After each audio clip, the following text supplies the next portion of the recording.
Listo, Manuel, el micrófono es tuyo. Listo. Muy buenos días, amigos, amigas de toda América Latina y de otros lugares del mundo.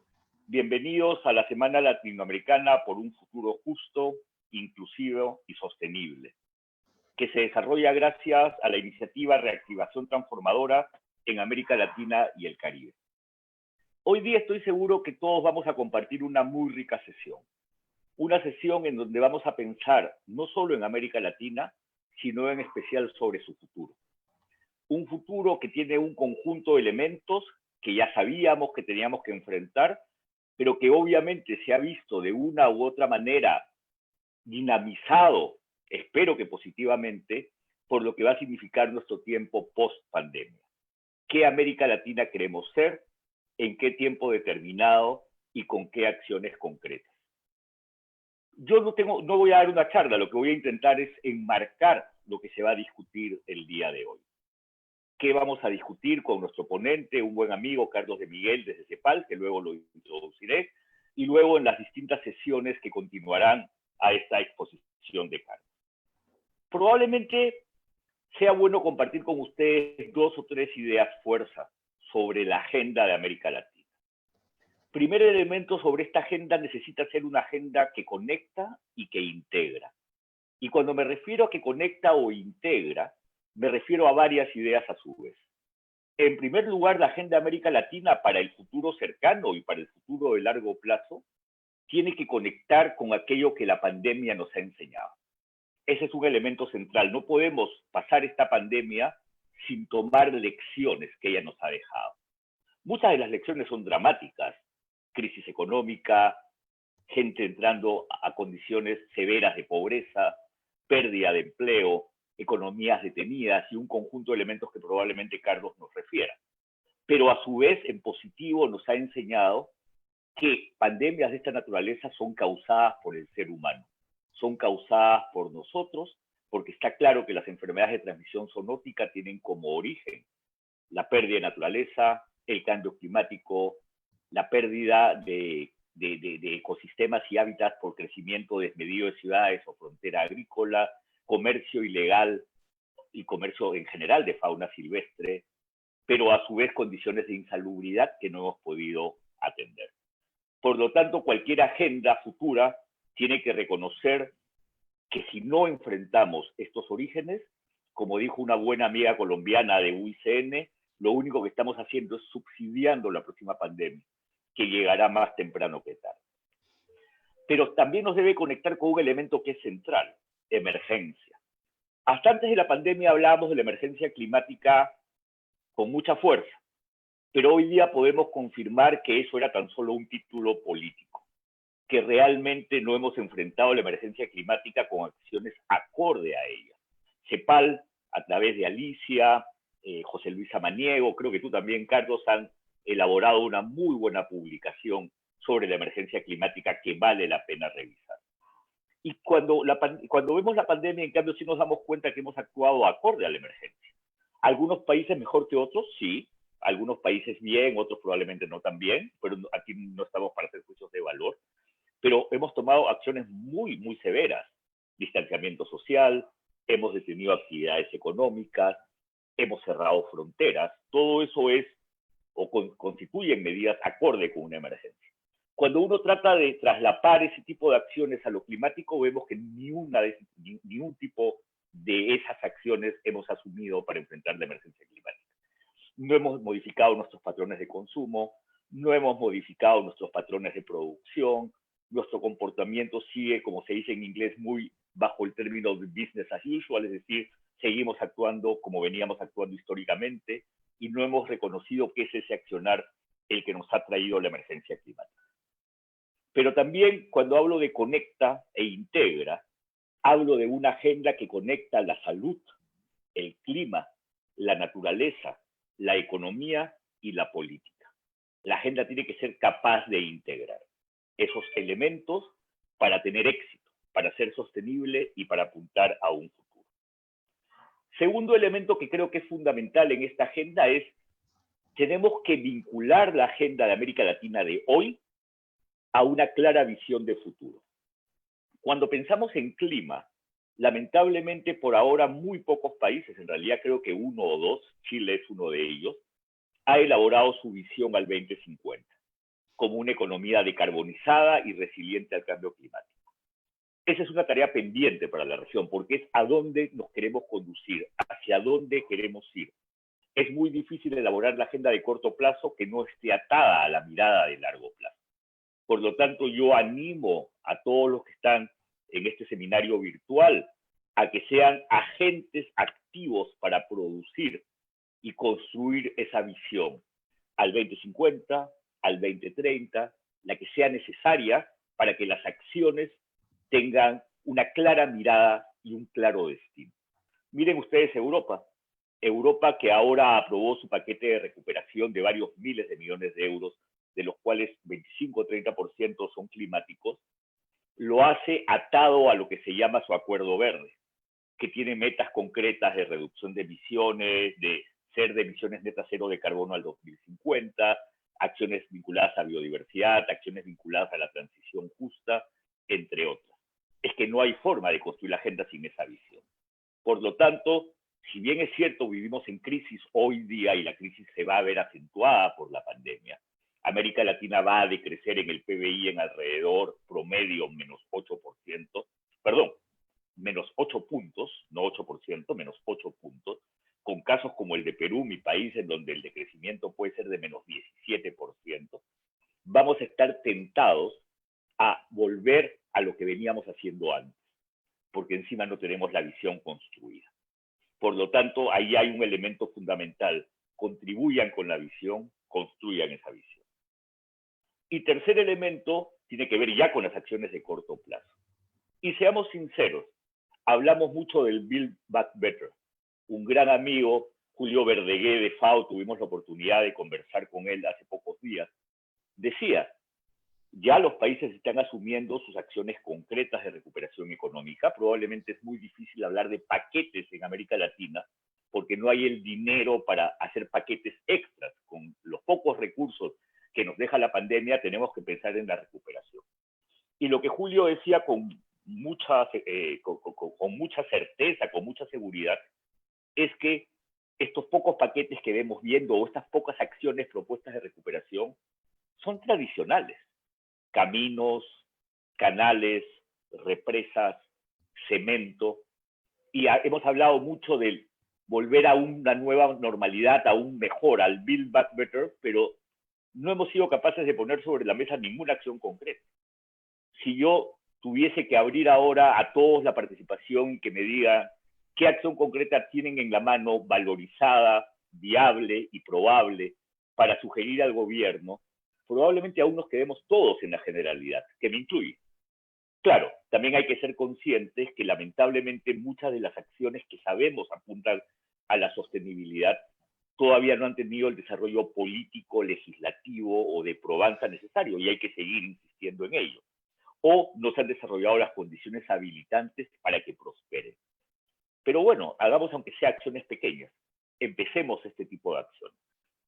Porque lo que no tiene ningún sentido para América Latina es que en la recuperación pongamos el poco dinero y apostemos por actividades concretas que luego vamos a tener que nuevamente reformular porque la nueva economía del clima y de la naturaleza ya nos dijo que van a salir de los mercados y de las economías. No tiene ningún sentido invertir en carbón cuando del carbón salimos sí o sí. No tiene mucho sentido seguir invirtiendo en combustibles fósiles cuando gradualmente iremos saliendo de los distintos combustibles fósiles. No tiene sentido seguir invirtiendo tan solo en cemento cuando ahora estamos pensando más bien en una infraestructura verde. Por lo tanto, yo espero que esta reunión nos ayude a pensar muy concretamente en ese tipo de actividades. Termino señalando que la sesión luego va a continuar con tres temas fundamentales. La agenda climática formal, la COP26 que se viene, en donde hemos tenido a Chile como país anfitrión de la COP25, con muy buenos logros, probablemente no lo suficientemente apreciados, pero con muy buenos logros. Entre ellos, uno que considero fundamental es Chile logró que en la COP25 se reconozcan dos elementos centrales, la naturaleza como elemento central también vinculado a nuestras acciones climáticas, ese es un tema central. El rol de los ministros de finanzas, y por primera vez, gracias a Chile y a Finlandia, esta coalición de ministros de finanzas se reunió en Madrid con ocasión de la COP25, y este es un tema realmente fundamental, porque no es solamente un tema de ministerios del ambiente, es también de ministros de finanzas convencidos de la necesidad y ciencia. Recuerden ustedes que una COP antes de la 25 organizada por Chile, los negociadores discutían cómo reconocer lo que la ciencia nos proveía. Ahora, en cambio, la COP25 dijo, todas nuestras decisiones tienen que estar fuertemente basadas en ciencia.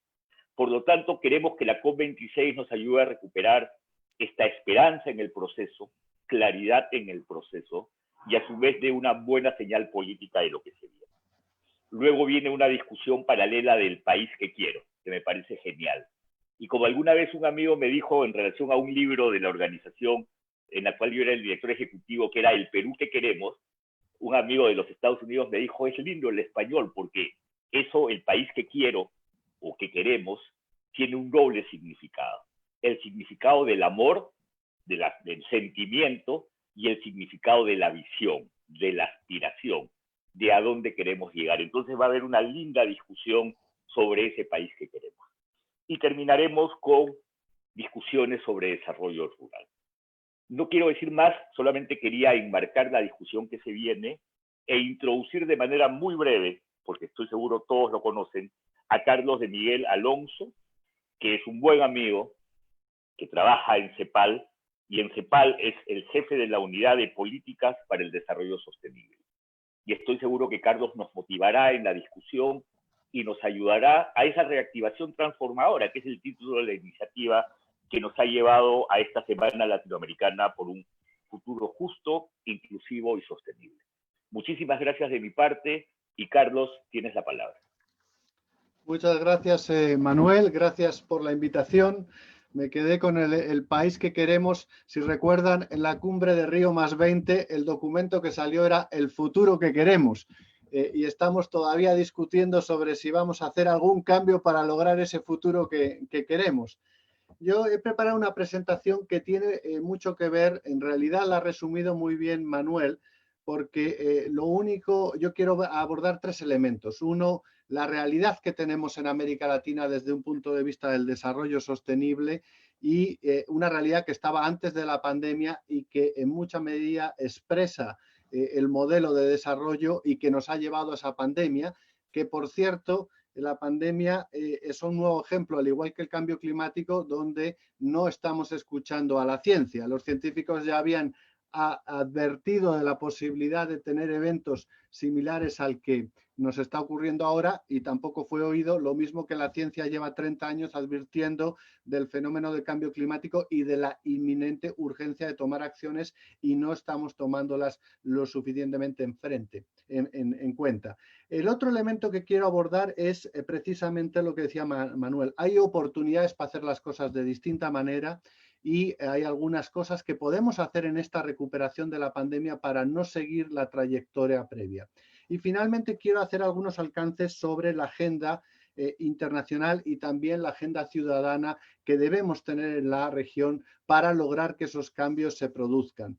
Voy a compartir la presentación, a ver si consigo encontrarla en mi escritorio. Un segundito. Estoy viendo dónde. El tema de las pantallas, aquí está. Espero que ustedes puedan estar viéndola ya la presentación. Ahora. Entonces, siguiendo con la presentación, como les decía, lo primero que quiero ver es las tendencias, el contexto que no nos lleva a un buen camino. Y lo primero que quiero decir es que antes de la pandemia ya teníamos muchos cambios que nos estaban advirtiendo de que las grandes tendencias no nos llevaban por ese buen camino. El cambio climático, sin duda, que es la expresión más clara de un mal y de una externalidad global fruto del modelo de desarrollo, era una de ellas. Pero ya había cambios importantes o trayectorias importantes que nos están alejando de un sendero de desarrollo adecuado. La desigualdad creciente. Carlos, Tanto, permíteme interrumpirte. No estás en modo presentación. Si lo puedes poner en modo presentación, crecerá en la pantalla. a ver, your screen are sharing y cómo es modo presentación. A ver, permítanme. Así tal vez. Y abajo el proyector, cliquea el botón que está muy abajo del proyector y ahí va a salir en modo presentación. ¿Así? Igual se ve. No, cierra nomás. No, igual se ve. Ahí está. Sigue. No te quiero angustiar con esto. A ver. Veamos a ver qué está pasando. No sé por qué no se ve en modo presentación. Ok, pero puedes seguir porque se logra ver. ¿Se logra ver? Sí. No sé por qué no está saliendo en modo presentación. La verdad es que el sistema este me ha salido, por primera vez me ha salido tan chico, ¿no? Me llama la atención. Pero sí se ve, ¿o no? ¿Ahora? Sí se ve, no está en modo presentación, pero logramos verlo, Carlos. Sigue nomás.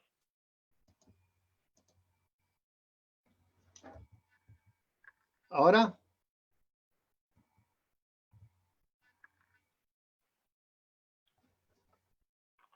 ¿Lo ven ahora? Continúa, Carlos. Lo vemos no en modo presentación, pero continúa porque logramos ver las diapositivas.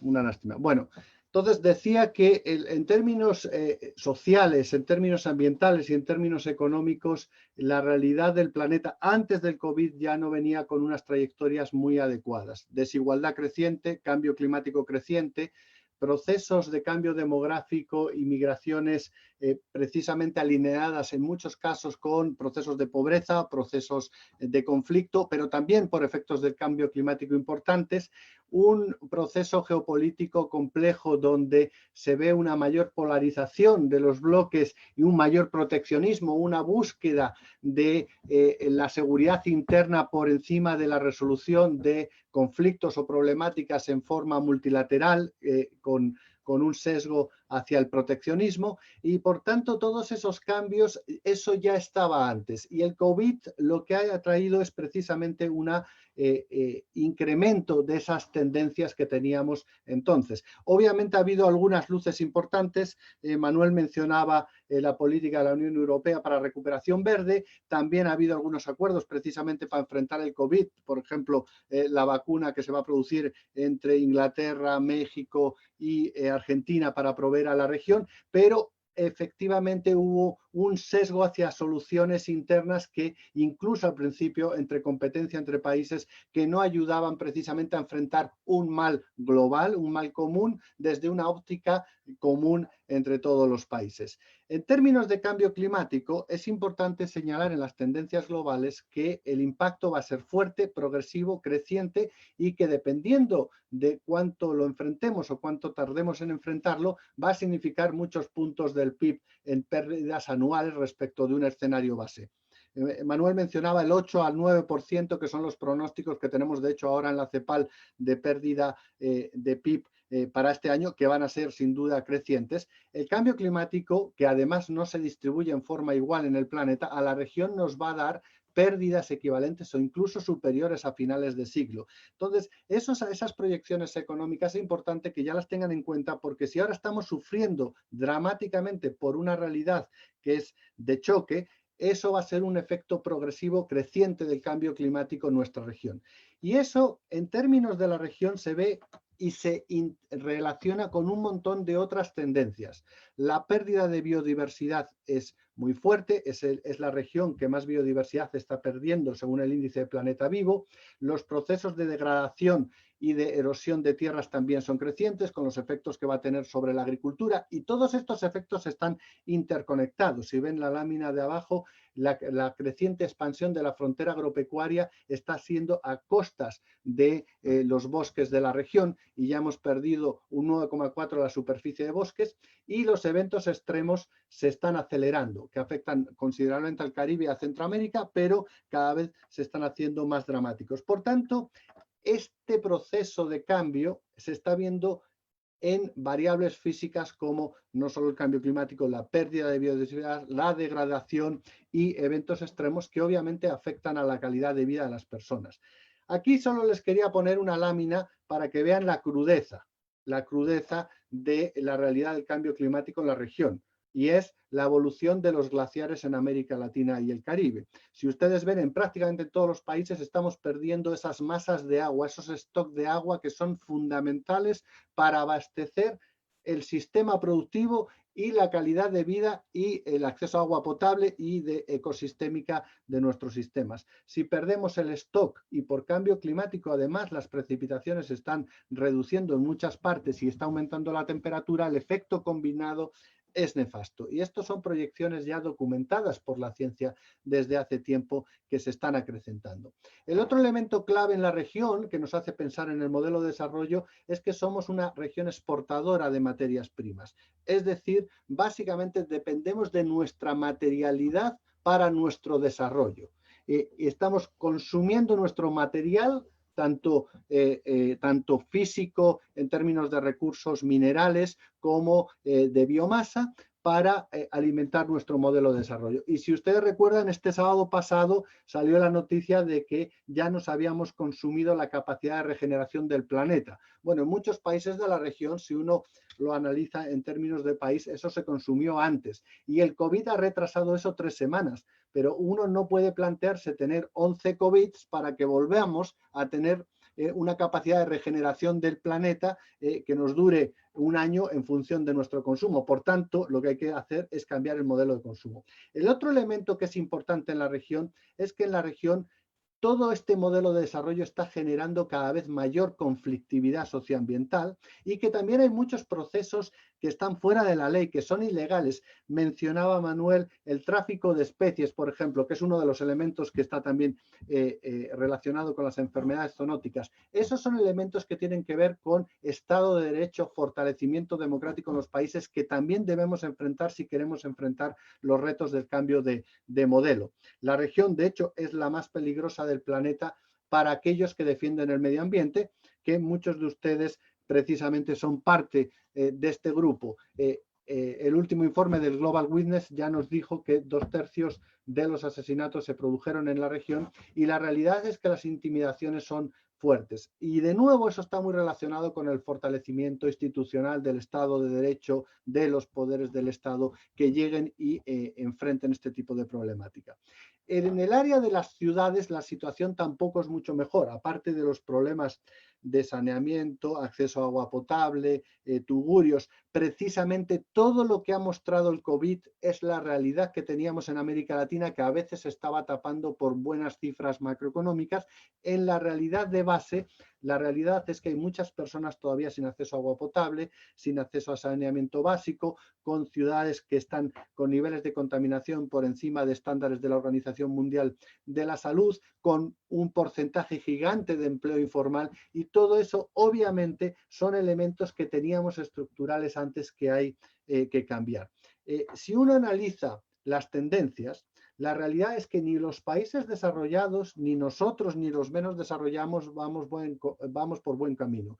En este gráfico les muestro precisamente la relación entre emisiones per cápita de los distintos países y su PIB. Y ahí hay un casillero vacío. Básicamente no hay países que estén en términos de emisiones per cápita siendo desarrollados y que contribuyan por debajo de las emisiones que necesitaríamos para ser consistentes con la meta de los 2 grados de aumento de temperatura o de 1,5 grados. Y los países que están por debajo tienen niveles de crecimiento o de desarrollo bajos y están siguiendo la tendencia de los países desarrollados. Y por tanto, ese casillero nos está advirtiendo que realmente tenemos que cambiar el modelo.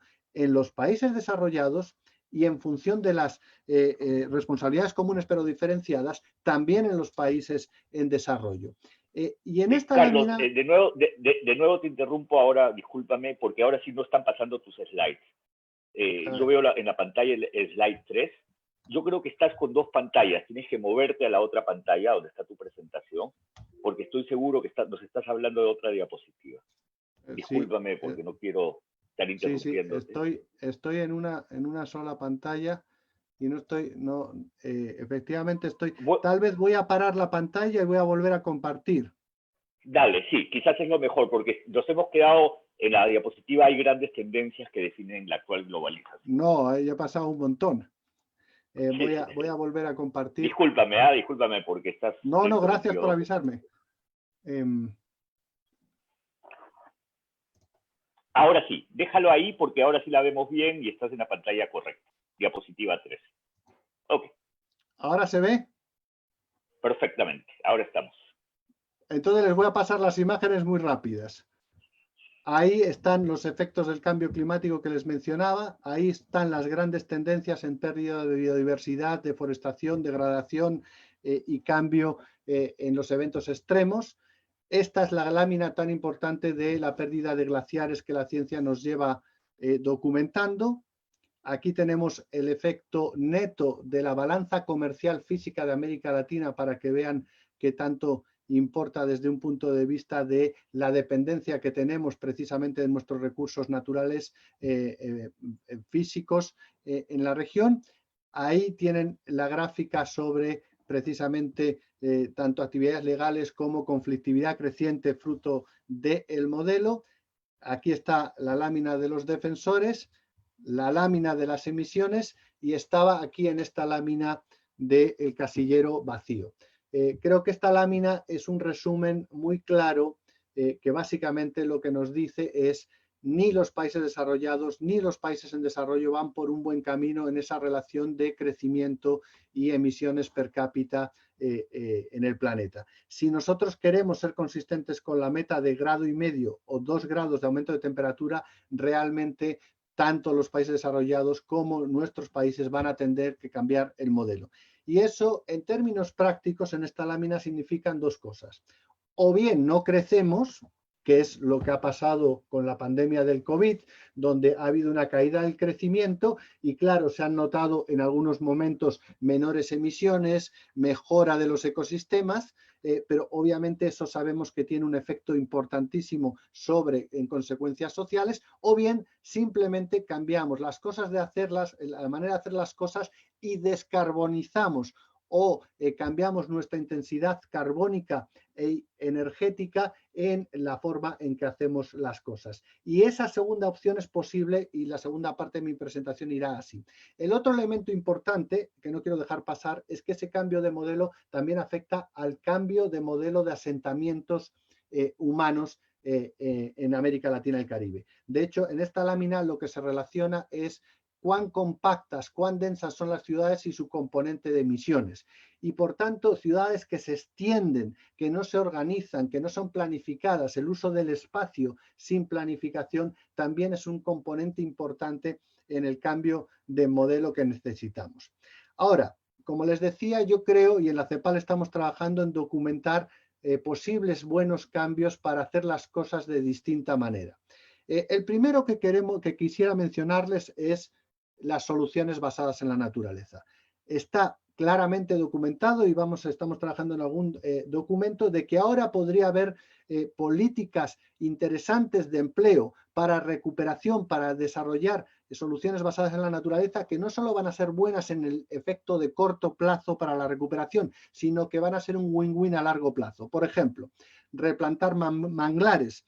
Los manglares son protecciones naturales que nos evitan las pérdidas económicas y humanas en casos de eventos extremos en el Caribe. Ahí nosotros ya hicimos un estudio para Cuba donde analizamos los impactos de proteger arrecifes y manglares y los beneficios económicos son inmensos. Ahora es una política que además genera mucho empleo. En manglares es una opción, pero también políticas de reforestación son otras. El otro gran potencial que tiene que ver con el transporte sostenible.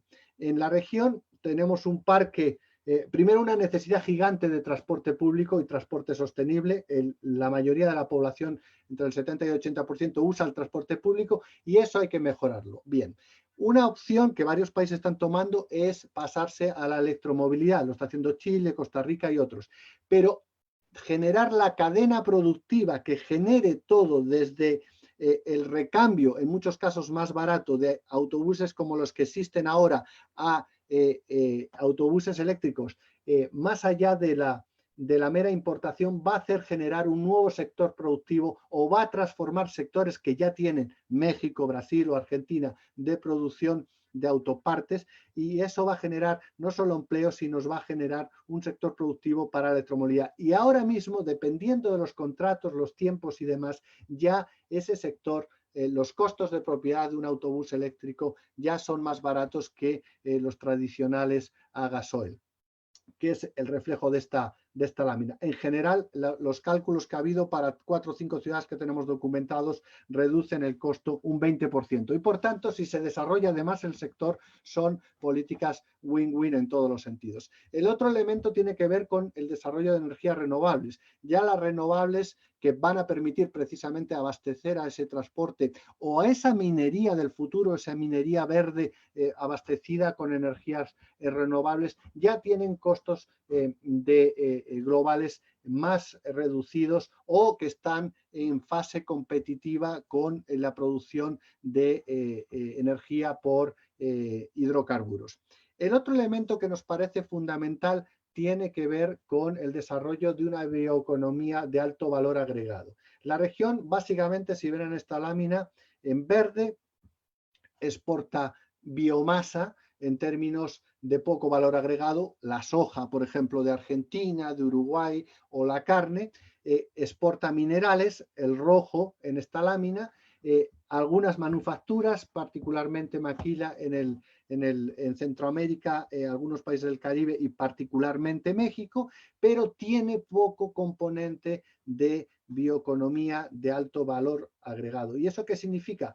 Biofarmacia, eso significa semillas mejoradas que se adapten al cambio climático, y hay pocos países que están invirtiendo precisamente en ese desarrollo, en patentes ahí. Esa es una industria del futuro. Si no hacemos nada para enfrentar seriamente al cambio climático, las políticas de adaptación van a ser fundamentales, y en una región que depende de sus recursos, empezar ese camino es esencial. Entonces, invertir en estos sectores que les mencionaba es invertir en el futuro productivo de la región. Y esta lámina lo que quiere mostrarles que se puede, eso se puede hacer. Ahí están las exportaciones e importaciones verdes de los países desarrollados de América Latina y de China.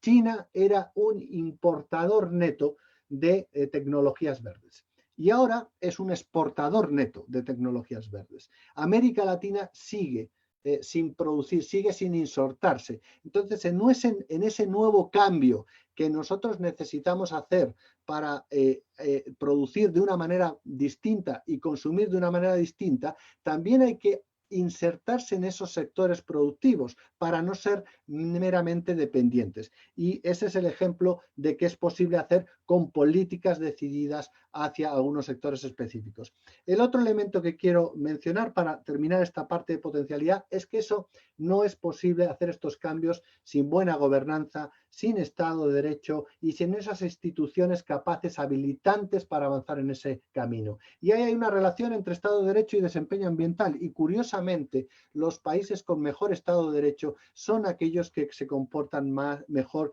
desde un punto de vista del desempeño ambiental. Ahí ya iría concluyendo mi presentación, centrándonos un poco en la agenda de desarrollo sostenible que nos guía. Como ustedes saben, obviamente, en términos de cambio climático, el Acuerdo de París y la Convención Marco de Cambio Climático es la que desarrolla toda la agenda climática. Pero esa se enmarca en una agenda mayor que tiene que ver con precisamente la Agenda 2030 de Desarrollo Sostenible hasta el 2030, y los Objetivos de Desarrollo Sostenible, donde efectivamente hay uno específico sobre cambio climático que remite a la Convención. Pero lo importante es buscar esa integralidad, porque si no entendemos que para enfrentar el cambio climático hay que hacer un cambio de patrón de producción y consumo, que es el ODS 12, un cambio en la forma en que nos asentamos, que es un cambio del modelo urbano, que es el ODS 11, y no hacemos ese cambio incorporando las realidades sociales de nuestra región y las necesidades en términos de pobreza y distribución del ingreso y otras necesidades básicas, no vamos a lograr adaptar ese cambio. Y por tanto, ahí creo que hay algunos nexos que son fundamentales. Y es empezar a pensar que el derecho a medio ambiente sano es un derecho humano. Ya está tan correlacionado, como hemos visto con la pandemia y como vemos todos los días, con la realidad, con la vida, que si nosotros no protegemos el medio ambiente, no enfrentamos el medio ambiente como un preciso derecho a la vida, como un derecho humano básico, es difícilmente vamos a poder encarar esa estrategia. Y para eso es importante empoderar también a la ciudadanía, es importante buscar gente que participe, que conozca, que tenga acceso a información y que pueda ayudar al Estado a generar esas transformaciones básicas. Y ahí en la región en concreto tenemos el Acuerdo de Escazú, que es un acuerdo que trata sobre el principio 10 de la Declaración de Río, que tiene que ver precisamente con empoderamiento ciudadano y construcción de democracia, que creo que es un elemento central. Para enfrentar el cambio climático, el artículo 12 precisamente del Acuerdo de París nos habla de esto, nos habla de necesitamos tener ciudadanía empoderada, educada, concienciada, que demande esos cambios. Porque el Estado, sobre todo en momentos de urgencia, como decía Manuel, va a optar por hacer lo que ya sabía hacer. Y eso, lo que estamos viendo en la región es infraestructura tradicional, más carretera.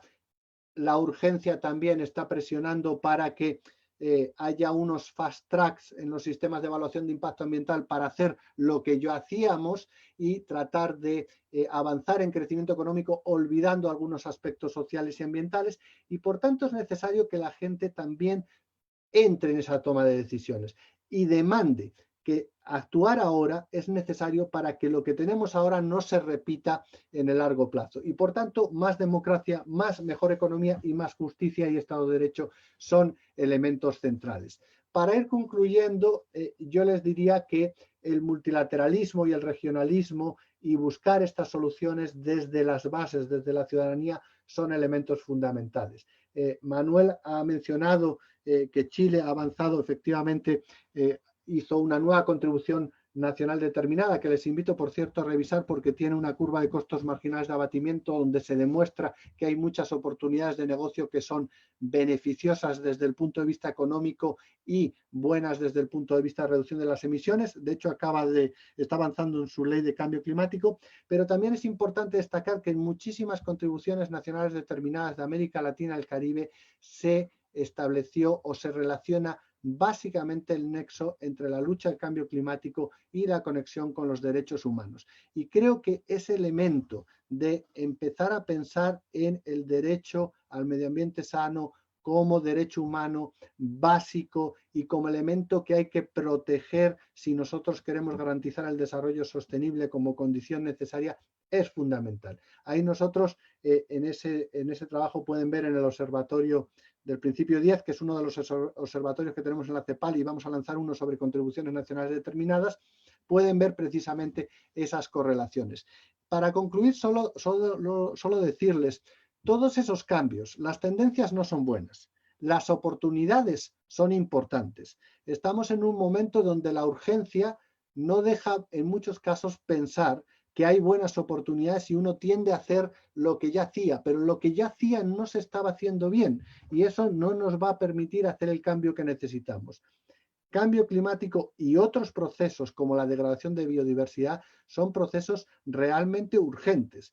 Nuestra generación, la generación que estamos ahora, los va a ver dramáticamente al final probablemente de sus vidas, pero los jóvenes los van a sentir y los están sintiendo cada vez más. Y son cambios que necesitamos hacer desde ya, con urgencia, con sentido de urgencia, en la que todos y cada uno de nosotros tiene que contribuir, demandando, participando, informándose, haciendo pequeños cambios, pero no permitiendo que las soluciones que se estén dando ahora para la recuperación del COVID nos lleven a una situación igual o peor de la que teníamos previamente. Ahí yo les invitaría sobre todo a los más jóvenes a que sigan empujando en los países de la región para lograr estos cambios. Y con esto concluiría quedando abierto a preguntas y lamento que haya funcionado tan mal la presentación al inicio. Muchísimas gracias, Carlos. No, olvídate, el tema de la presentación ha sido una cosa contingente, pero que no ha modificado en nada la solidez de tu presentación y te agradecemos mucho por ello. Y a su vez ha sido muy comprensiva.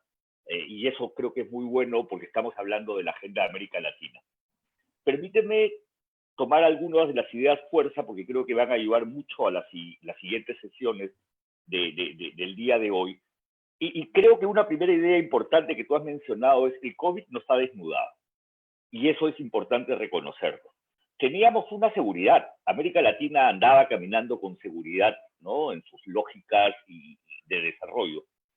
Pero el COVID nos ha dicho, no señores, deténganse un poco y repiénsense, porque esa seguridad no es una seguridad sólida, no estaban yendo hacia el camino correcto.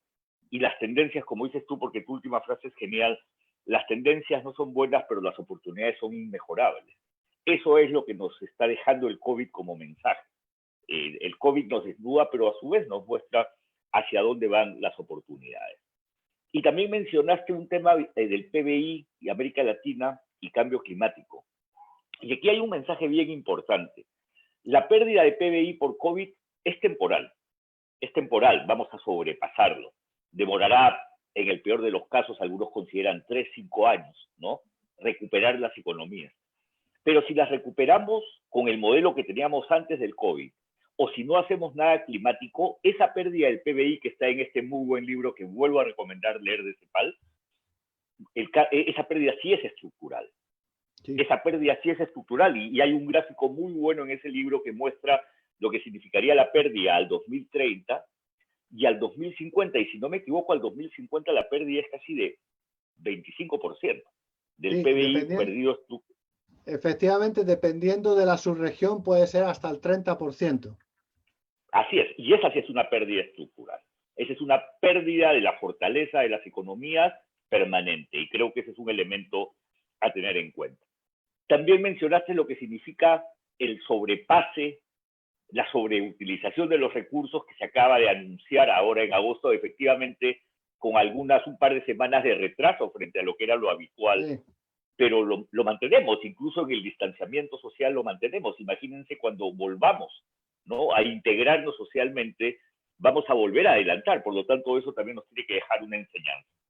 Y cuando hablaste de decarbonización, nos planteaste muchos ejemplos. El rol de las ciudades, gran reto para América Latina. Gran reto, porque en la mayoría de los casos, América Latina tiene megalópolis, que muchas crecieron sin planificación, con bajos recursos, en algunos casos con problemas competenciales entre el nivel nacional y el nivel local, ¿no? Con deficiencias en acceso al agua potable, al manejo de los residuos sólidos, incluso a la electricidad.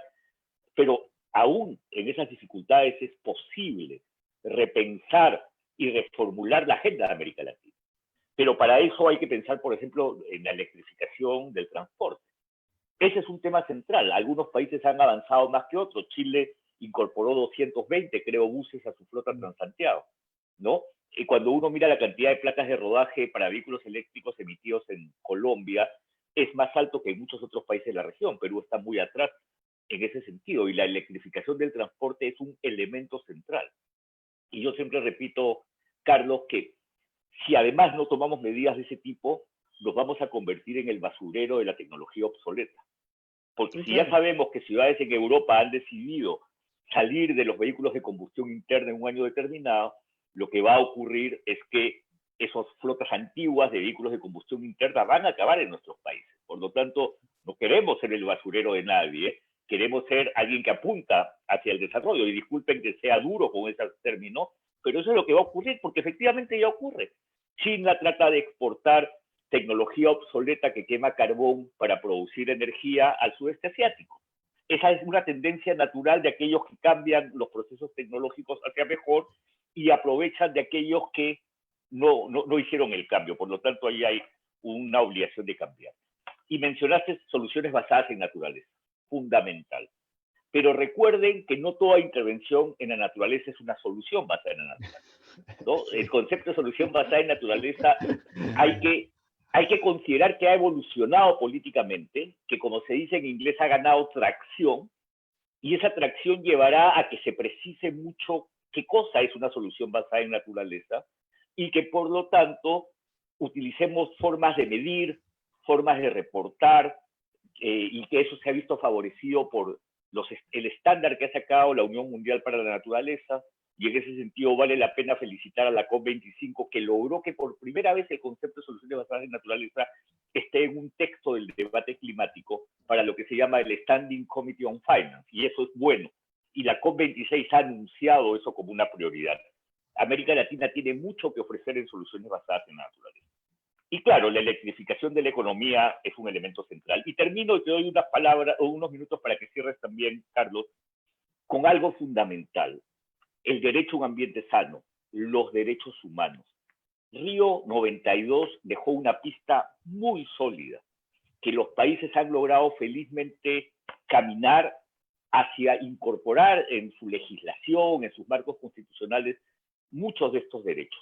Escazú lo refuerza, pero el debate de Escazú en muchos países no es simple.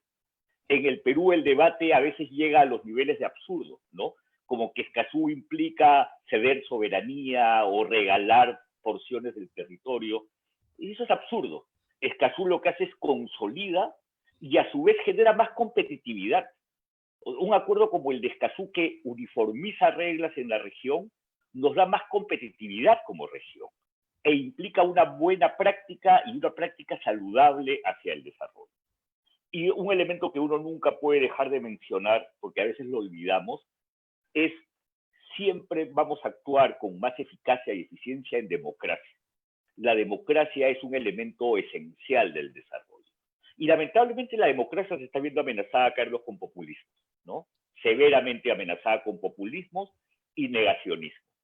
Y más que tan solo descalificar a los populismos y negacionismos, esos populismos y negacionismos nos enseñan que tenemos que fortalecer nuestra narrativa y nuestro discurso, porque tenemos que llegar más a la gente. Tenemos que señalar que cuando trabajamos en cambio climático o en revertir los procesos de pérdida de naturaleza, estamos trabajando por su empleo, por su seguridad. Estamos trabajando para evitar procesos sociales no deseados o conflictividad. Por lo tanto, ahí hay algo que siempre es una tarea para los que estamos comprometidos con el tema, en donde debemos fortalecernos. Porque los populismos emergen a veces porque nosotros no hemos sido capaces de transmitir un discurso contrario que, como se dice, tiene que llegar a los corazones. Al final tenemos que llegar al corazón de la gente para que la gente entienda la importancia de este cambio. Entonces, no va a haber tiempo para preguntas, pero te doy una oportunidad, Carlos, para que hagas reflexiones finales. Te agradezco nuevamente, te agradecemos nuevamente una muy, muy buena charla. Estoy seguro que más de uno va a querer preguntarte si puedes compartir la presentación. Me imagino que a través de los organizadores sería un gusto. Entonces, Carlos, unos minutos, por favor, para unas reflexiones finales. Sí, bueno, Manuel, la verdad es que has reflejado muy bien los elementos centrales de mi charla. Yo quisiera recuperar el artículo 12, de hecho, del Acuerdo de París, porque hablamos de derechos, pero hay un elemento ahí también que tiene que ver con educación. Es importante, y tú lo has mencionado, por el tema de cómo surgen los populismos y cómo muchas veces el debate se desvirtúa de la realidad.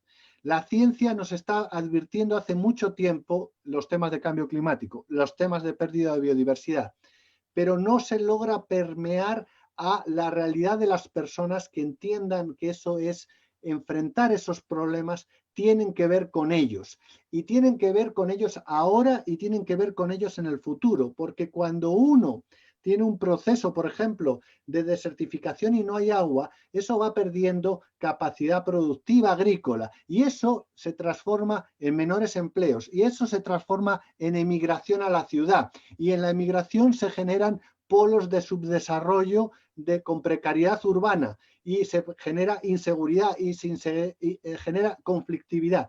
Y por tanto la gente tiene que entender que estos cambios, que tal vez suenan progresivos, lejanos, son la realidad del día a día. De hecho, ha habido bastante documentación sobre el estallido en Siria asociado precisamente a un proceso de sequía de larga data que expulsó población hacia la capital. Entonces, es importante que la gente piense que todos estos cambios son elementos que están conectados que nos van a afectar en el día a día. Y para eso el fortalecimiento democrático, la institucionalidad, la inversión en educación, la concienciación, la involucramiento de la gente en que participe, porque se ha convertido a veces los procesos democráticos en los que básicamente uno vota cada 4 años y se olvida y no tiene un compromiso social. La gente tiene que comprometerse en el día a día, porque si no lo hace, al final, cuando pierda el empleo, no supo la causa, y están todas estas causas conectadas.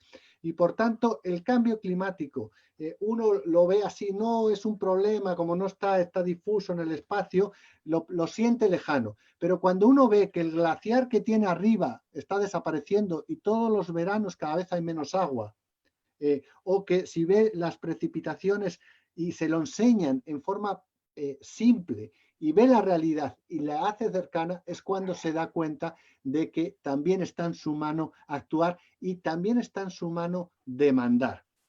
Entonces, para mí es esencial que todos los ciudadanos empiecen a entender que la temática ambiental no es algo de primero crezco, luego no sé qué y después ya veremos si tengo medio ambiente. El medio ambiente ahora es el elemento central para poder crecer. Y si no lo protegemos, no vamos a hacer vida con nuestro crecimiento. Siempre el crecimiento, y ya para terminar, es importante a todos los que me están escuchando que en términos económicos nosotros manejamos muchas cifras, pero también muchas se desvirtúan. El PIB lo único que te dice es el valor de lo que producimos. No te está diciendo si eso es bueno o malo, si nosotros lo hacemos para destruir el medio ambiente o si lo hacemos en defensa o si estamos contabilizando los gastos en salud porque nos estamos ahogando por una ciudad contaminada, eso también genera PIB. De hecho, el PIB de salud ha mejorado en estos procesos de pandemia, porque es un tema contable. Lo que importa es qué se hace con eso. Y eso es una decisión política y eso es una decisión en la que todos tenemos que ser actores partícipes. Un PIB donde yo me muero por contaminación atmosférica no me sirve de nada. Un PIB donde mis hijos no tienen acceso a agua potable no me sirve de nada. Y por tanto, esas demandas sociales y ese involucramiento me parece esencial. Así que ustedes están avanzando y vean cómo reactivar de una manera distinta. Para nosotros es un elemento central y nosotros trataremos de proveer de datos e información. Ojalá tratemos de hacerlos un poco menos técnicos para que precisamente haya esa permeabilidad de la sociedad a estos cambios que tan rápidamente necesitamos hacer. Muchas gracias, Carlos, por tu presentación. Una gran felicitación a CEPAL por su contribución a la agenda climática de América Latina y el Caribe, y estoy seguro que con este agradecimiento, además, estoy reflejando el aplauso que todos los participantes están formulando por tu sólida presentación. Ahora en estos tiempos de virtualidad no se escuchan los aplausos, pero estoy seguro que reflejo en el agradecimiento ello para ti. Muchas gracias, Carlos, muchas gracias a los amigos de CEPAL. Y permítanme ahora introducir gracias a ti, el siguiente segmento de la reunión. Muy interesante, avances y propuestas para avanzar la agenda climática con miras a la COP26. Tenemos mucha esperanza en la COP26. Tenemos una apuesta a una COP sólida con un gran resultado que nos permita recuperar procesos, recuperar esperanza, impulsar aún más la agenda climática, pero no solo global, sino también doméstica y regional. Y en ese sentido tenemos dos muy buenas personas que estoy seguro todos conocen. Uno de ellos es Julio Cordano, que ya se conectó. Hola, Julio. Él es negociador líder de Chile para la COP25 y en realidad para muchos procesos. Yo lo conozco a Julio hace muchos años y siempre está ahí en las COPs y en la negociación climática muy presente. Y eso es bueno, porque los negociadores requieren permanencia en el proceso, que a su vez es un proceso muy técnico y muy complejo. Y que a su vez, casualmente por la pandemia, ahora Chile ha mantenido la presidencia, no solamente durante el 2020, sino que la mantendrá hasta que se organice la próxima COP, que es a finales del año 2021. Y a su vez tenemos a Fiona Clowder, Ella es embajadora para América Latina y el Caribe del Reino Unido. Y todos estamos con la mirada en esa COP, pero a su vez en la COP de diversidad biológica, y eso es lo interesante. Habíamos hablado en el pasado del Super 2020, bueno, ahora tendrá que ser el Super 2021, ¿no? En donde muchos procesos van a ser desarrollados durante este año y en donde el mundo espera que tanto que logremos un buen resultado de la negociación climática por la COP26, logremos un buen resultado de la negociación para enfrentar penosos procesos de pérdida de naturaleza y degradación de ecosistemas. Y que entremos a esta convergencia que el mundo está demandando entre naturaleza y clima, y por eso lo mencioné en las palabras introductorias. Sin más, entonces, creo que primero eres tú, Julio, y después Fiona, y yo les agradezco mucho a los participantes por su interés, por su tiempo, pero creo que todos nos vamos a agradecer más por la materialización de su compromiso en acciones, porque de eso se trata. No solamente discutir una agenda para América Latina, sino materializarla en acciones. Sin más, Julio, te dejo la palabra y muchísimas gracias de mi parte.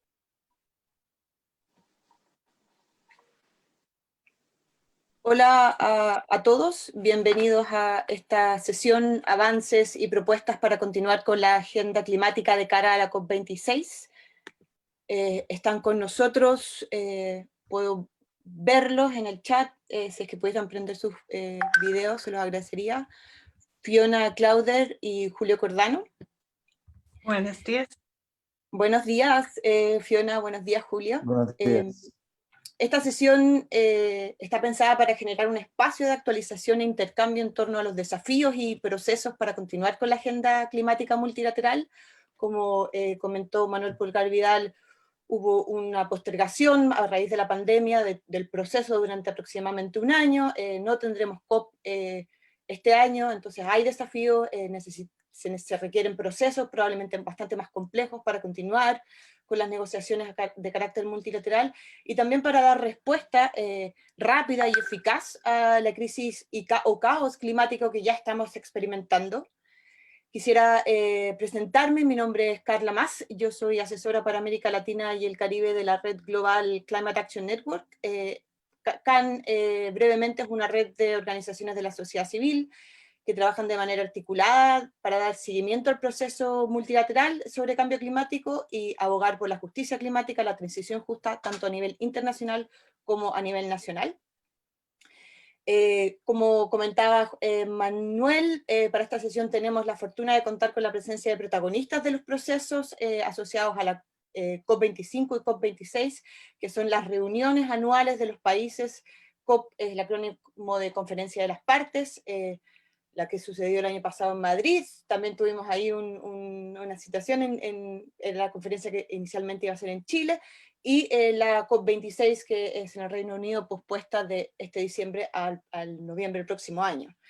Fiona es enviada especial para América Latina y el Caribe en el proceso de la COP26. Ella también tiene una larga data de diplomacia internacional, siendo entre sus múltiples cargos embajadora para Chile del Reino Unido. Julio Cordano, como bien lo presentó Manuel y hizo referencia a él, es parte del Ministerio de Relaciones Internacionales de Chile. Es negociador líder del proceso de la convención para el país y fue también quien lideró el proceso interno a nivel nacional para la COP25.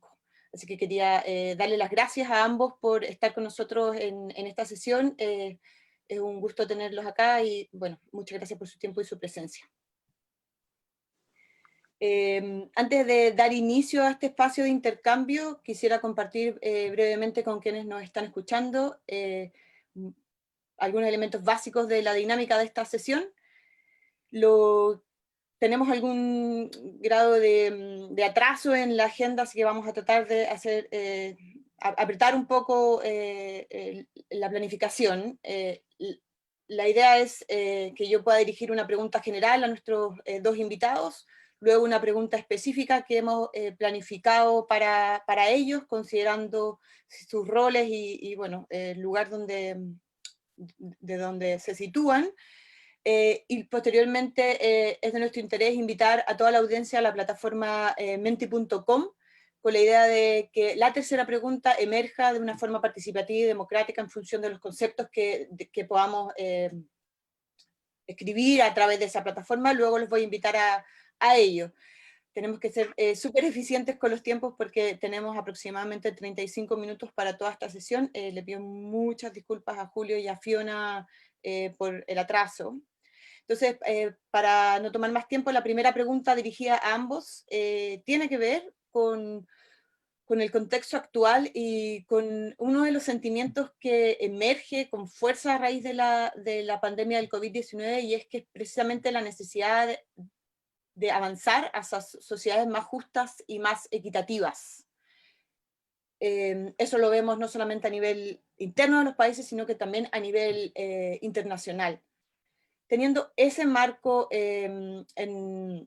y extrapolándolo al proceso de negociaciones internacionales de cambio climático, quisiera preguntarles a ambos, considerando sus roles y también considerando las diferencias, digamos, entre Chile como país del sur global y quizás Reino Unido como país del norte global, ¿cuál es su interpretación y cómo ven que puede operacionalizarse dentro del proceso de la convención la distribución justa o el fair share entre los países? Entonces, le doy la palabra a Fiona y luego a Julio. Muchas gracias. Ok, so muchas gracias por la oportunidad de hablar en este evento. Y nos enfrentamos a tiempos difíciles de la tragedia de COVID-19 y los desafíos que debemos enfrentar del cambio climático. En nuestro mundo más cambiado, nuestra colaboración internacional es más importante que nunca. Como ha dicho el primer ministro del Reino Unido, Boris Johnson, le debemos a las generaciones futuras recuperar mejor y una recuperación verde y resistente. Y la COP26 tendrá lugar del 1 hasta el 12 de noviembre de 2021 en Glasgow, Escocia. Y hay mucho que hacer antes de la conferencia. Y como Carlos explique también, sabemos que estos niveles de gases de efecto invernadero ya están causando efectos en todo el mundo y tenemos que cambiar a un mundo de carbono cero. Y mayor riesgo y mayor impacto provienen de nuevos aumentos de la temperatura, ondas térmicas, aumento del nivel del mar, pérdida de biodiversidad y hábitats y mayor riesgo de desencadenar cambios importantes e irreversibles. El aumento de la temperatura en un plazo de 1.5 centígrados reduce los riesgos para la seguridad alimentaria, el abastecimiento de agua, el crecimiento económico y la salud humana. La COP26 se encuentra en un momento clave en la transición mundial a una economía cero de carbono, pero hay importantes desafíos para lograr éxito. Y la ciencia también nos dice que los objetivos de emisión nacionales actuales están muy por debajo de lo que se necesita para alcanzar los objetivos de temperatura del Acuerdo de París. Tenemos que hacer frente tanto a la COVID-19 como a los retos de cambio climático. Estos no son problemas secuenciales. A medida que el mundo se recupere de la pandemia de coronavirus, le debemos a las generaciones futuras basar nuestra recuperación en sólidas fundaciones, incluida una economía mundial más justa, más verde y más resiliente y más inclusivo. Tenemos que acordar un paquete negociado equilibrado para la COP26 que contribuya a la consecución del Acuerdo de París, que demuestra que el mundo puede trabajar juntos para hacer frente al desafío del cambio climático. Debemos aumentar la ambición en los países objetivos nacionales de emisiones NDC y estrategias a largo plazo para alcanzar los objetivos de temperatura del Acuerdo de París. La preocupación pública en muchos países ha aumentado drásticamente desde París. El mundo está mirando y tenemos que hacerlo bien. La economía cero de carbono es la historia de crecimiento del futuro. Glasgow demostrará que esta transición es irreversible y acelerante y que será justa e incluyente.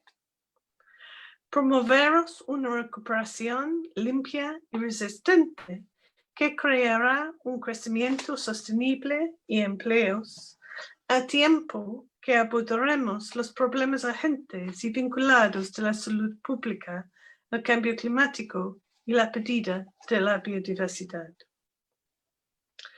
En las negociaciones debemos demostrar que el mundo puede trabajar juntos para hacer frente a nuestros retos más apremiantes. También debemos elevar nuestro nivel de inversión. El cambio climático está ocurriendo y debemos ayudar a los países y comunidades a adaptarse a los efectos del cambio climático y a aumentar la resistencia futura, haciendo un cambio en la financiación y los conocimientos especializados disponibles, en particular para los países más vulnerables. Puede haber importantes beneficios en función de los costos, por ejemplo, en infraestructuras sostenibles y en el uso sostenible de la tierra y la producción agrícola. Además de las negociaciones y la promoción de la ambición y la adaptación y la resistencia, hay 4 campañas para seguir participando con los gobiernos, con las empresas y con la sociedad más amplia para alentar el cambio en nuestro mundo. La naturaleza. Debemos comprometernos a proteger y restaurar a una escala sin precedentes hábitats naturales y ecosistemas de los que depende nuestro clima, aire, agua y forma de vida. Una transición energética. Tenemos que aprovechar la oportunidad en la transición hacia sistemas de energía de carbono con los costes rápidamente disminuyentes de las energías renovables y de almacenamiento de energía. Transporte limpio. Podemos acelerar la transición a transporte de cero carbono mediante la eliminación gradual de los motores de gasolina y gasóleo en todas las formas de transporte por carretera. Y finanzas. Para hacer todo esto posible, necesitamos acelerar la transformación verde del sistema financiero para que todos los países tengan acceso a los fondos para impulsar inversiones limpias y resistentes y transformar las empresas. Cerrará con las palabras de Alok Sharma, el presidente designado de la COP26.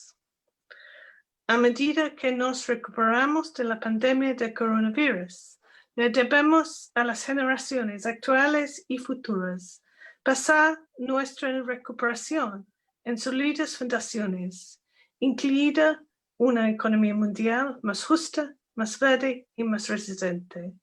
Pondremos esta agenda en el centro de nuestra presidencia de la COP26. Muchas gracias. Muchas gracias, Fiona, por la intervención y por contarnos respecto de las campañas y la visión de la presidencia del UK en la COP26. Quisiera, en honor al tiempo, pasar a Julio. No sé si, Julio, necesitas que repita la pregunta o No, no. no es necesario. Muchas gracias. No. Gracias a ti, Carla, y gracias, Fiona, gracias, Manuel, también por la introducción, y gracias por la invitación a poder compartir este tiempo, este espacio, en este conversatorio, y ojalá luego tengamos algún también espacio para conversar, para tener algunas preguntas con los que están escuchando. Y para eso voy a tratar de hacer lo más breve posible, y me alegro mucho también de hablar después de Fiona, porque creo que ella ha puesto un marco muy, muy relevante, y suscribo absolutamente todo lo que había ella señalado. Antes de ir a la pregunta específicamente que tú formulas, Carla, quisiera brevemente hacer referencia a la circunstancia en la que estamos, en el proceso bajo la convención, en el que tuvimos que, por razones de la pandemia global, tuvimos que postergar la COP26 en un año, y eso tiene una implicancia muy importante, porque nos habíamos acostumbrado ya al ritmo de que las partes de la convención se reúnan una vez al año y puedan tener algún tipo de avance en los temas y los mandatos que se van dando a sí mismas en cada COP. Este año no tenemos esa COP, y lo que estamos viendo es que para la COP26 vamos a tener que trabajar, no voy a decir el doble, pero sí tal vez con mucha más intensidad, porque vamos a tener que hacernos cargo de al menos tres cosas. La primera, algunos temas que quedaron pendientes de la COP25, como el tema de mercado y otras cosas también. También los temas que estaban previstos para la COP26 a fines de este año, pero como se postergó un año, vamos a tener que hacerlo el próximo año. Y además los temas que estaban previstos para fines del próximo año. Entonces, es una agenda de tareas pendientes que ha crecido debido a la emergencia del COVID, y que nos pone un desafío muy importante, que además no puede ser eludido. No podemos simplemente seguir postergando ese trabajo pendiente, porque no solamente estamos en una pandemia de tipo sanitario, sino que además estamos en una emergencia climática que no ha pasado. Al contrario, se sigue agravando en la medida que, como decía Carlos de Miguel, no demos pasos de verdad y sustantivos hacia un cambio de modelo de patrones de consumo y de producción. Entonces, dicho eso, y en ese contexto, quisiera ir un poco a la pregunta, y que efectivamente tiene que ver sobre cómo reaccionamos y cómo podemos distribuir la carga, digamos, de la transición hacia economías y hacia sociedades bajas en emisiones y resilientes al clima. Y la distribución justa entre los países es, sin duda, una de las preguntas originales de todo este proceso cuando se negocia la convención. Y la convención, de alguna forma, hizo una separación un poco sin matices, digamos, entre los países anexo 1 y no anexo 1. Los anexo 1 son los países desarrollados, los no anexo 1 son, por lo tanto, los países en desarrollo, y que si bien al comienzo de todo este proceso sirvió como marco general para empezar a implementar la convención, y específicamente el protocolo de Kioto, yo creo que es claro que a medida que hemos ido avanzando en este proceso, esa separación se ha demostrado tal vez insuficiente. No responde a todos los interrogantes, ni tampoco permite implementar todas las políticas climáticas solamente por implementar ese principio. Y el Acuerdo de París, de hecho, representa de alguna forma una revisitación del mismo tema, al no incluir anexos y solamente referirse de forma muy, ¿cómo decirlo?, muy general simplemente a países desarrollados y a países en desarrollo, sin definir quién es quién. Sin prejuicio, claro, que el Acuerdo de París, por supuesto, reconoce que está negociado en el marco de la Convención y que también reconoce sus principios. Y el Acuerdo de París tiene esta doble naturaleza. Es, por una parte, un instrumento que tiene elementos top-down, es decir, que impone obligaciones a los países, y esa obligación, por ejemplo, es la obligación de presentar una NDC cada 5 años a partir del 2020, pero también tiene elementos bottom-up, que en el caso de la NDC, por ejemplo, los países son libres de definir qué va en sus NDC y de definir sus contribuciones a los objetivos de largo plazo que el mismo acuerdo establece. Entonces, esta mezcla, ¿no? Este balance entre elementos top-down y bottom-up es lo que hace al Acuerdo de París equilibrado. Y la forma como también trata de resolver esta interrogante, el Acuerdo de París, es por medio de la inclusión de un sistema o un ciclo de ambición, por medio del cual se obliga a las partes a comprometerse a que las contribuciones definidas por sí mismos también representen el máximo nivel de ambición posible, acompañado también de un sistema de reforzado transparencia y un ciclo también de revisión colectiva que es el balance mundial, que vamos a tener el primero en el 2023 y que se repite cada 5 años. Ahora, yendo un poco al tema de la pandemia, me parece que la pandemia es un ejemplo importante porque nos obligó a ponernos en el escenario muy real y muy inmediato y de emergencia, de una necesidad inmediata de responder colectivamente a un problema que nadie puede solucionar por sí solo. La pandemia, por supuesto, hay ejercicios y procesos de búsqueda de una vacuna, por supuesto pero creo que al final queda bastante demostrado que si los países colaboran y contribuyen a una solución que beneficia a todos, es finalmente beneficioso para todos y se alcanza soluciones más rápidas y más efectivas, ¿no es cierto? Y de ese punto de vista, tanto en la pandemia como en el problema del cambio climático, que de alguna forma ambos son lo que llaman en inglés el global common, ¿no? O sea, son problemas que son comunes a todos y que nadie individualmente puede solucionar por sí solo.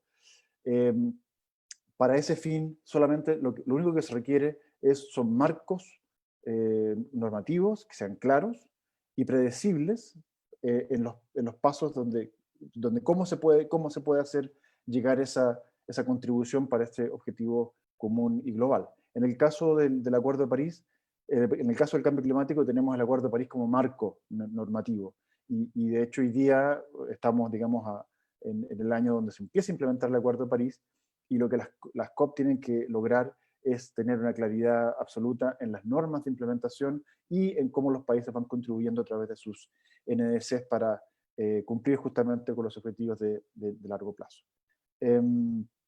Y de ese punto de vista, creo que es importante, bueno, vuelvo al punto original de lo que estaba diciendo al comienzo de mi intervención, que es que estamos en un momento de mucha atención hacia el tema del COVID y la recuperación, pero estamos también en un momento de gran emergencia climática. Y tal vez el gran desafío hoy día es no desviar la atención de esa emergencia climática, que el COVID-19 no puede ser una razón, desde ese punto de vista, para disminuir la ambición en las NDCs o disminuir la ambición en las miradas de más largo plazo, como el camino a la carbono neutralidad. Desde ese punto de vista, los paquetes de reactivación en el marco del COVID-19 deben ser lo más apegados posibles a paquetes que sean consistentes con esa trayectoria hacia emisiones bajas y hacia mayor resiliencia.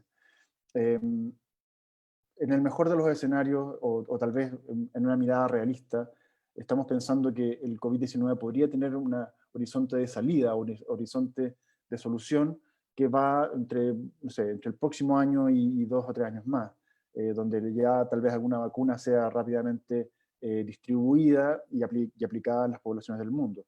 Bueno, las NDCs son a 10 años, es decir, no podemos perder de vista que a 10 años plazo, al 2030, la mayor parte de las NDCs tiene ese horizonte de tiempo, no podemos perder la vista y tener la mano firme en ese timón, de no desviarnos de ese camino, y por una circunstancia como la que tenemos, que es gravísima, pero al mismo tiempo que va a tener un marco de tiempo más acotado, y justamente ahora la ambición está en no desviar ese rumbo, ya sea a metas de mediano plazo, como es la NDC al 2030, o a metas de más largo plazo, que es la carbono neutralidad de la segunda mitad del siglo, que es el lenguaje que usa el Acuerdo de París para decir qué camino tenemos que tomar.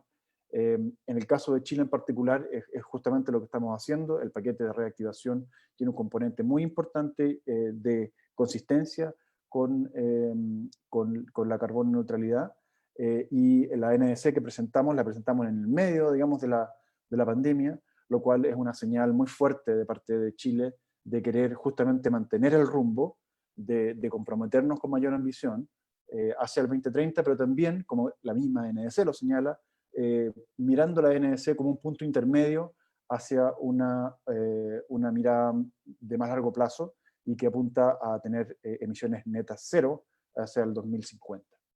Y lo dejo hasta ahí por ahora. Gracias.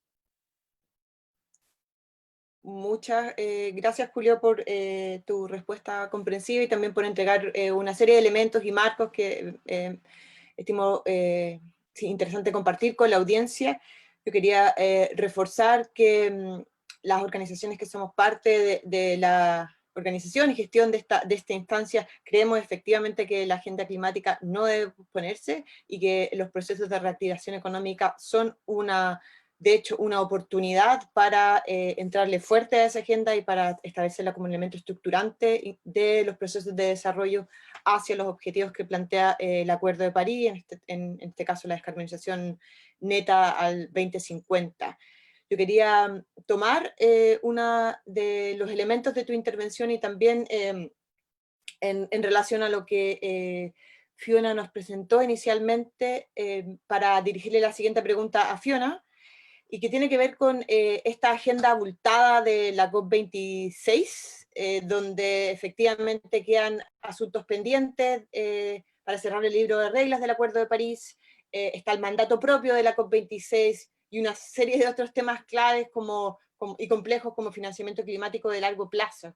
Entonces, la pregunta, Fiona, para tratar de ser bien específico, es si nos puedes contar cuáles son los elementos prioritarios de la agenda de negociación. Ya nos comentaste sobre las distintas campañas, transición energética, transporte limpio, finanzas, que está promoviendo Reino Unido y el equipo de la COP26, pero sobre la negociación propiamente tal, ¿cuáles son los elementos de negociación en miras de avanzar en la implementación del Acuerdo de París, que UK en particular estima prioritarios, y si tienes alguna reflexión que puedas compartirnos respecto de cómo o en qué medida los países de América Latina pueden fomentar esos elementos prioritarios o contribuir a fomentar esos elementos prioritarios para UK en el proceso de negociación propiamente tal.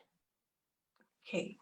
So, en este momento no es apropiado para mí comentar de los detalles de las negociaciones. No soy la negociadora como mi colega. Y en este momento la conferencia estará en noviembre de 2021. Son más de un año. Y el mundo está cambiando. So, en este momento, la prioridad y establecer las oportunidades para recuperar la economía y fomentar la colaboración y, por ejemplo, en los áreas de las campañas de la naturaleza, de la finanza, de la energía, etc.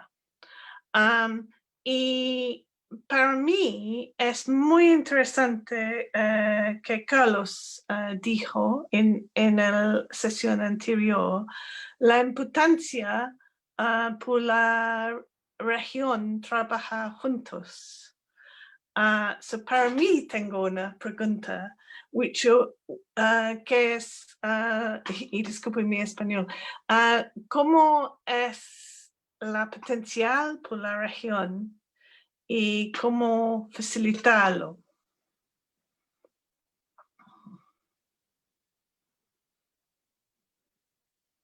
Discúlpame, Fiona, ¿podrías repetir la pregunta quizás en inglés para Right. ver que hay So, palabras? Carlos comentó de la importancia para la región trabajar en este periodo, particularmente con la tragedia del coronavirus, los desafíos en el futuro del cambio climático, el nivel de la economía, etc.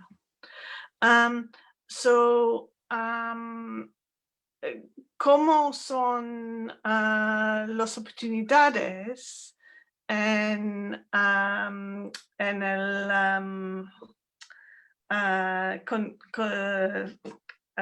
junto con las oportunidades en COP26, en las campañas?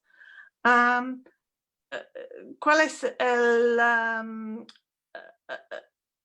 cómo puede el Reino Unido ayudar en este proceso?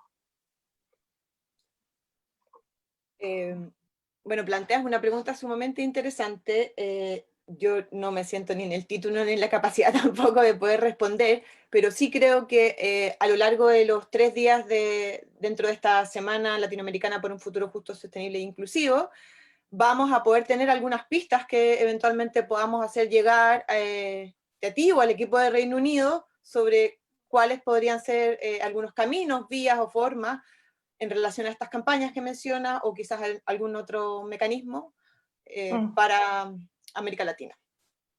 Así que tomamos nota definitivamente de eso y haremos llegar la síntesis de lo que ocurra acá en estos 3 días. Nos quedan muy poquitos minutos. Julio, hay una pregunta súper interesante para ti, pero yo sé también que todos los panelistas les gustaría participar, quizás intervenir, incidir en el flujo de esta conversación. Entonces yo voy a invitarlos a todos a ir a una plataforma digital en el browser de su plataforma www.menti.com. Acá mis compañeros que están llevando la transmisión en Facebook Live, en la fanpage de Reactivación Transformadora, van a poner todos los datos ahí. Entonces, por favor, si todos pueden dirigirse también, no sé si Fiona o Julio, a ustedes también les interesaría dirigirse, es algo muy sencillo. Digitan en su browser www.menti, así como MENT y latina.com, y luego van a encontrar ahí un reglón donde les pide un código. El código, lo voy a repetir un par de veces, es 5861389. Lo voy a volver a repetir y definitivamente mis colegas que están moderando el Facebook Live lo dejaron ahí ya puesto en los comentarios. Es 586139. Y la pregunta es muy sencilla y lo que queremos escuchar de ustedes sobre conceptos o temas vinculados a la negociación de cambio climático dentro del proceso de la convención que les gustaría escuchar de parte de Fiona y Julio. Tienen la posibilidad de escribir como máximo 3 conceptos. Entonces, si se pueden dirigir ya a la página, yo estoy monitoreando acá, y empezar a indicar esos conceptos o temas que ustedes consideran clave escuchar de parte de Julio o de Fiona. Por favor participen a través de este sistema. Vamos a dar unos 3 minutos para que puedan acceder. Quizás mencionar también que hay un cierto delay entre el Zoom y el Facebook, entonces esos 3 minutos sí son necesarios.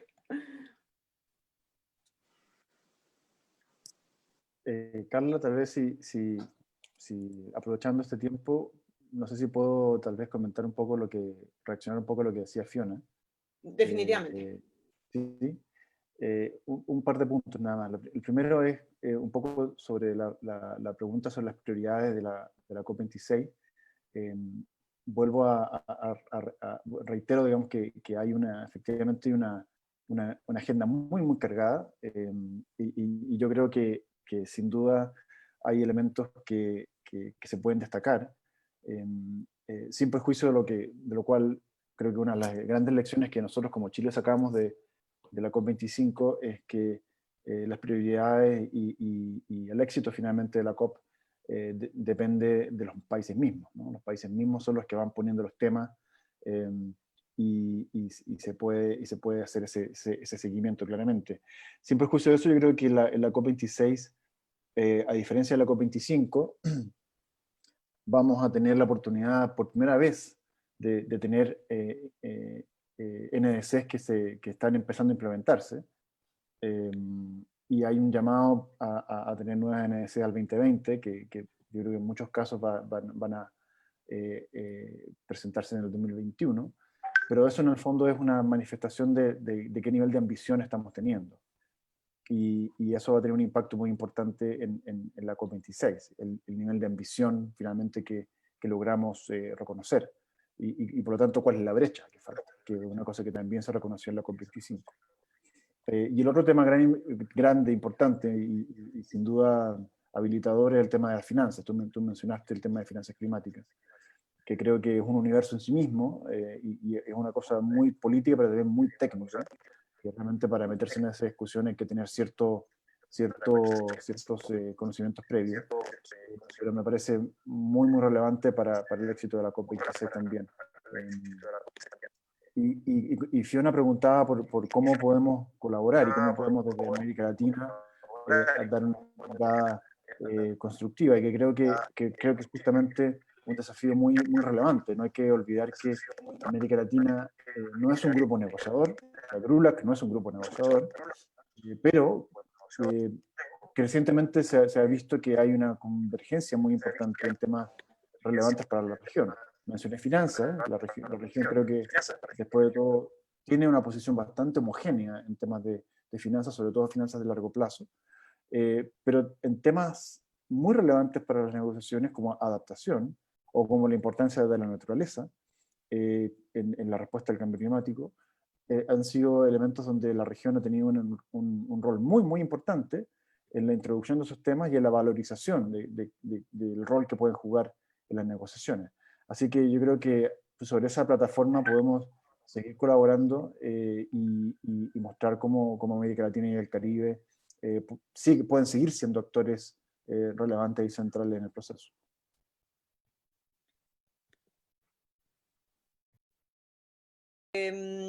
Muchas gracias, Julio, también por complementar y por demostrar alguna de las vías o de las fuerzas que tiene la región dentro del proceso, y por qué no extrapolar eso también al momento o al contexto de reactivación, donde existen estos atributos, digamos, estas características de América Latina que pueden verse potenciadas. Tenemos ya algunos participantes en la votación. Voy a ir leyendo una nube de palabras donde aparece algunos elementos más genéricos, como derechos humanos, salud, soluciones basadas en la naturaleza, igualdad de género, sequía, mitigación, olas de calor, enfermedades, plásticos, etc. Finanzas climáticas. Creo que si damos un segundo más voy a tomar aquí el elemento que se destaca mayoritariamente, al menos en mi pantalla, y es precisamente ese. Quizás podría... bueno, no puedo compartir pantalla, pero quizás podríamos abordar, si les parece, los dos elementos que aparecen o que emergen con mayor fuerza en este Menti, y que es finanzas climáticas y NDCs. Quizás le podemos dar la palabra a Fiona. Fiona, si quieres hacer alguna referencia específica, ya sea de finanzas climáticas o NDC, y luego le damos la palabra a Julio, a ver si para poder de alguna manera tener una conversación con los panelistas y sobre los temas de su interés. Y con la intervención de Julio ya cerramos y les hago una invitación a la siguiente sesión. So, las finanzas es importante en dos maneras. So, uno es los temas de la finanza para los proyectos, para ayudar con la recuperación y nuevos proyectos. So, por ejemplo, en la región hay un programa en colaboración del Reino Unido, UK Pact, y es una competición ahora para estimular nuevos proyectos y tienen finanzas por eso. Pero también es un tema de cambiar la cultura en las empresas, en el todo excepto financiero en real, que cada empresa, banco, ejecutora, inversionista necesita cambiar y tomar los riesgos y las oportunidades del cambio climático por el futuro y movilizar las inversionistas y los mercados. Y eso es muy importante, particularmente para estimular la economía en este tiempo. Gracias. Julio, si quieres referirte, yo mostré la nube de palabras que estaba, claro, en permanente cambio a raíz de las distintas aportes que han tenido los participantes, pero pudieron ver ahí que aparecía efectivamente que finanzas climáticas como uno de los temas centrales. NSS se dibujó un poco ahí, pero aparecía en el minuto que yo hice la pregunta. Sí, no, con mucho gusto. Y creo que yo lo había adelantado, de hecho, me tocó, digamos, ya adelantarme al hecho que finanzas es fundamental para el éxito de la COP26. Estoy totalmente de acuerdo con lo que decía Fiona en ese sentido. Y quería solamente resaltar tres elementos. El primero es que, paradojalmente, la convención todavía no define qué son las finanzas climáticas. No se sabe qué son. O sea, o más bien, mucha gente sabe lo que son, pero no hay acuerdo aún sobre una definición instrumental sobre qué son las finanzas climáticas. Pero el Acuerdo de París da una mirada muy ambiciosa sobre esto, porque en el artículo 2 del Acuerdo de París, que es el que fija los objetivos de largo plazo, hay un objetivo global de finanzas que es para todos, no hay diferenciación entre países de acuerdo a su grado de desarrollo, y que dice que todos los flujos financieros tienen que ser compatibles con una transición hacia una economía baja en emisiones y resiliente al clima. ¿Y eso qué significa? Que todos los flujos financieros tienen que ser compatibles, es decir, todas las inversiones, todo el gasto público, todo tiene que ser compatible en este sentido, y eso en sí mismo es un enorme desafío para todos los países, por muy grandes o pequeños que sean. Y eso es una discusión que está teniendo lugar, que tiene que ver con el tema del reporte, de cómo se gasta, de cómo se invierte, de cómo los países van generando sus propios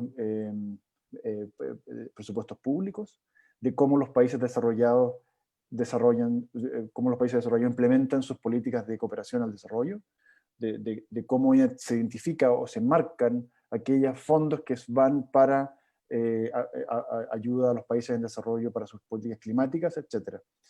Es una cosa muy, muy compleja, muy importante, pero que también marca el nivel de ambición que tiene el Acuerdo de París.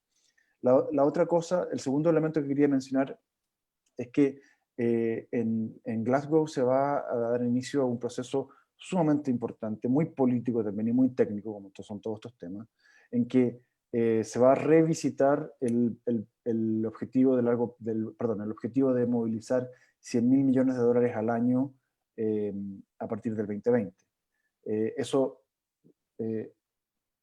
por una parte, hay que comenzar a discutir sobre cómo se va a monitorear, que efectivamente hay movilización de esos recursos, que no son solamente recursos públicos de los países desarrollados, sino que son también movilización de otras fuentes que pueden ser fuentes multilaterales, pueden ser fuentes del sector privado, etcétera, pero no hay una metodología establecida para movilizarlo, a pesar de que las estimaciones dicen que ya hay movilización por sobre esa cifra fácilmente, y por lo tanto es simplemente identificar dónde se podrían encontrar los elementos que permiten asociarlo a las intervenciones de los países desarrollados.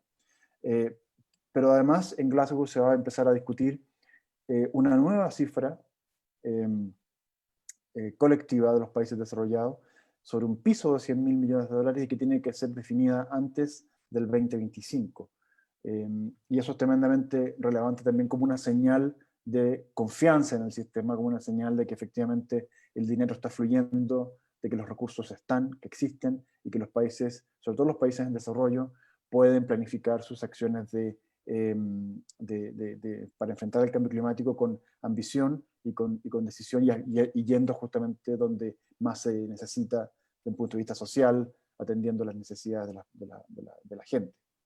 Y el tercer elemento que quería mencionar es que desde el 2018 al menos, Chile y Finlandia son co-líderes de la coalición de ministros de finanzas para la acción climática.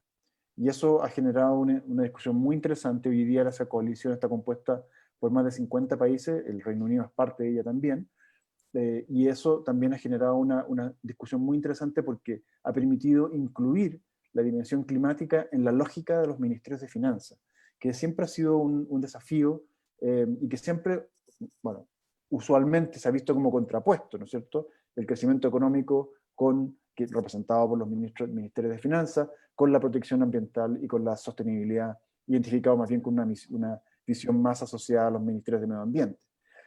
Creo que esa discusión ha permitido darse cuenta que estamos hablando de la misma cosa. Creo que lo decía Carlos de Miguel o Manuel Pulgar, que para crecer no es que crezcamos, digamos, a costas del ambiente, sino que el medio ambiente nos permite crecer. Creo que es una observación muy interesante que creo que se recoge acá también. Cómo podemos hacer ver que la lógica de los ministerios de finanzas tiene que ser compatible también con los compromisos del Acuerdo de París. Y eso me parece que es muy relevante, y eso va a ocurrir también en Glasgow. Bueno, tremendos desafíos en Glasgow, y claramente ahí yo quisiera destacar el tema de la importancia también del financiamiento climático en materia de confianza en el proceso multilateral. Sin duda es una señal en el buen sentido, digamos. Y agradecer, Julio, también por todo el espíritu que Chile en particular ha tenido de generar nuevas instancias y espacios de conversación. Precisamente esta coalición de ministros, si no me equivoco, nace de alguna manera del espíritu del proceso que la Chile lideró, y sin duda va en la dirección correcta de aunar voluntades y agendas. Yo lamentablemente voy a tener que en este minuto darle las gracias. La conversación está absolutamente interesante y podríamos quedarnos un par de minutos más o quizás horas. Voy a tener que darle las gracias por participar con nosotros, unirse a la Semana Latinoamericana por un Futuro Justo, Sostenible e Inclusivo. Este espacio es organizado por una coalición de organizaciones de la sociedad civil de América Latina, donde vemos la importancia de la agenda climática y vemos con ojos de preocupación, pero también con ojos de esperanza la reactivación económica. Ahí va a depender cuál es la senda que se definan en los gobiernos. Queremos incidir también y ser parte de estas conversaciones a nivel de los distintos países. Precisamente por eso la sesión de ahora, que los invito a todos, es una sesión que se titula El país que queremos. Son 4 conversatorios que ocurren de manera simultánea, uno para el caso de Brasil, uno para el caso de Costa Rica, uno para el caso de Guatemala y uno para el caso de México. Son conversatorios de carácter multiactor. La mayoría de los conversatorios, si no me equivoco, todos, tienen un representante de los gobiernos, un representante de la academia, un representante de la sociedad civil, hay algunos gremios presentes, grupos locales o grupos originarios. Es un pool de actores que va a conversar precisamente sobre cómo fortalecer la agenda ambiental, cuáles son las oportunidades en estos procesos de reactivación. Para acceder a los enlaces para esos conversatorios pueden dirigirse a la página web de Reactivación Transformadora. Aquí mi colega va a poner el slides con toda la información. Y yo entonces le doy las gracias nuevamente a Fiona por participar con nosotros. Muchas gracias. Agradecemos la participación de Reino Unido en este espacio y claramente también a Julio Cordano como negociador líder de la COP25 y parte del Ministerio de Relaciones Exteriores de Chile. Mucho gusto, gracias a ustedes. Muchísimas gracias, Carla y Julio. Que estén bien, que tengan buena tarde y les pido disculpas por este corte medio abrupto, pero ya los invitamos a todos quizás a atender a estos conversatorios multiactor. Muchas gracias. Hasta luego. Gracias. Adiós. Hasta luego.